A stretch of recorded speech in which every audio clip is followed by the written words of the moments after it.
Good morning, YouTube. It's Keenan. I felt like making a video to talk about something pretty much everyone that's really waiting for Splatoon 3 is wondering. And that's specifically because on the day that I decided to record this video, they just announced the Xenoblade 3 Focus Direct, which makes total sense because it's about the end of June that I'm recording this and writing the script for all this.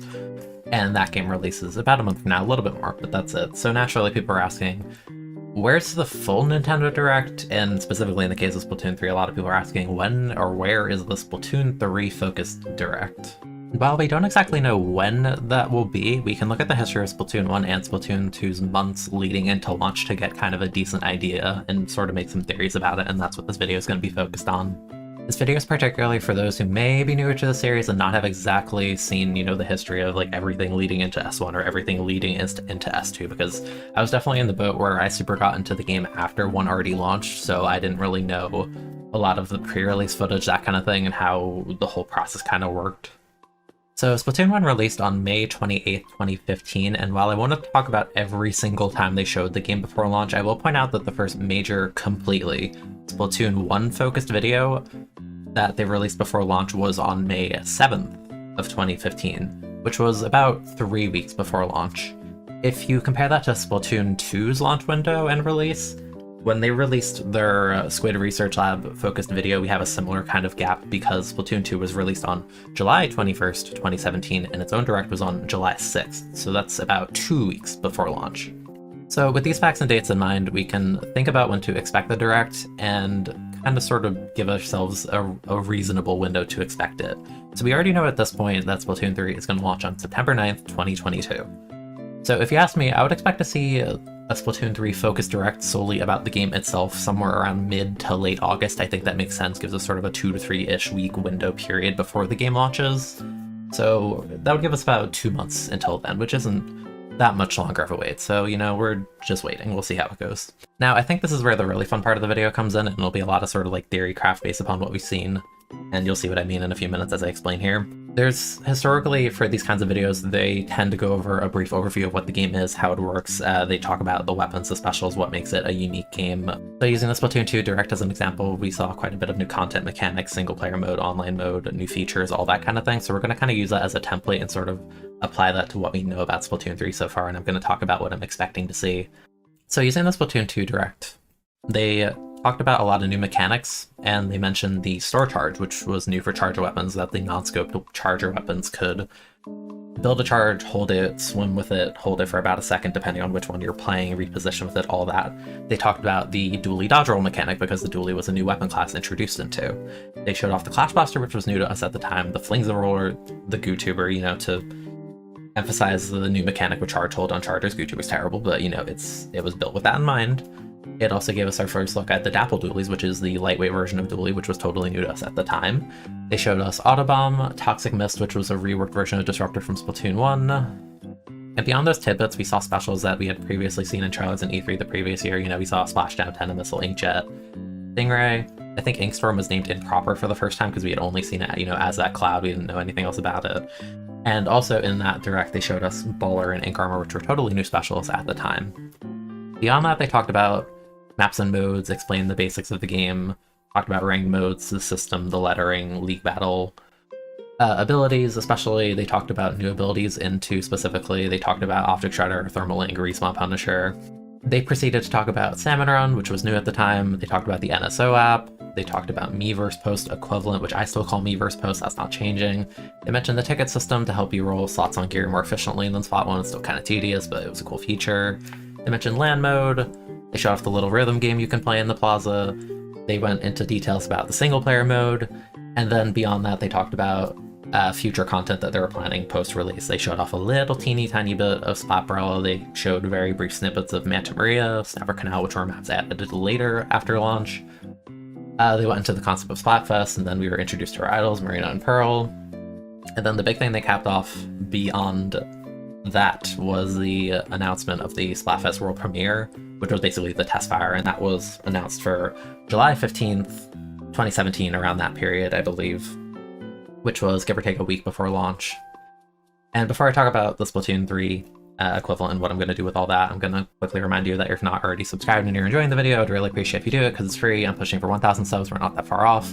If you want more videos where I talk like this, make hypotheticals, all that sort of deal, because I'm a veteran competitive player at this point, and I can kind of explain a lot of the aspects of the game and the history and that sort of thing to you, then, you know, like the video, subscribe, comment, share it with people, all that sort of thing. It really, really encourages me. I cannot emphasize that enough. But yeah, okay.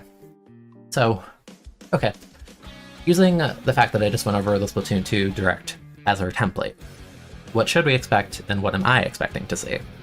I think the general overview and style of the Splatoon 3 Direct will be very similar to 2's, and we can kind of just insert the content that we've seen so far from the website, from the Twitter account, into each appropriate part of the template that we're using here, basically.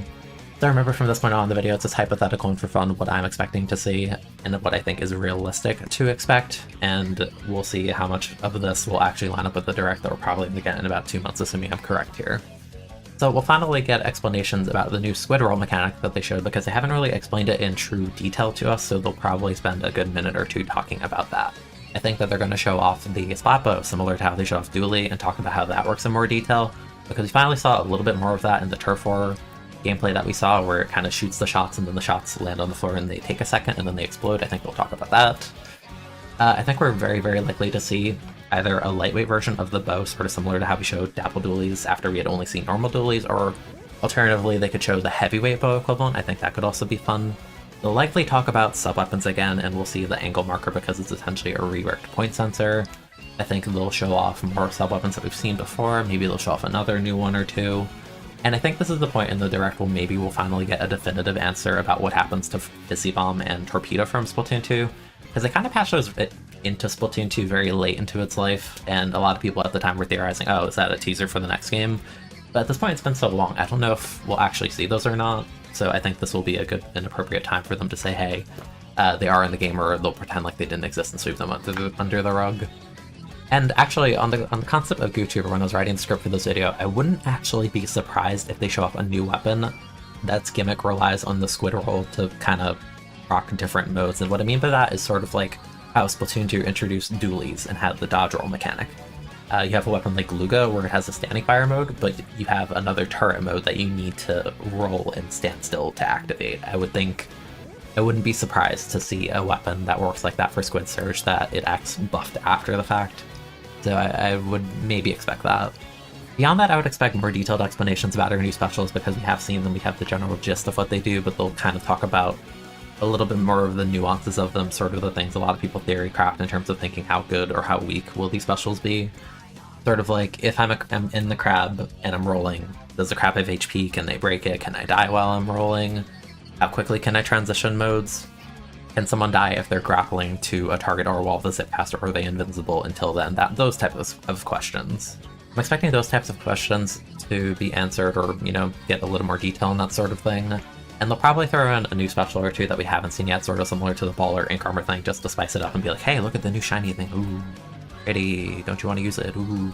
Beyond that, I would expect to see the typical basic explanation of online, how it works, turf mode, you know, paint the floor, that kind of thing. They'll talk about ranked modes, and I think in the ranked mode regard, I think it'll be interesting because they might show off reworked aspects of a mode, and what I mean by that is there were aspects of tower control and Rainmaker that were reworked going from 1 into 2.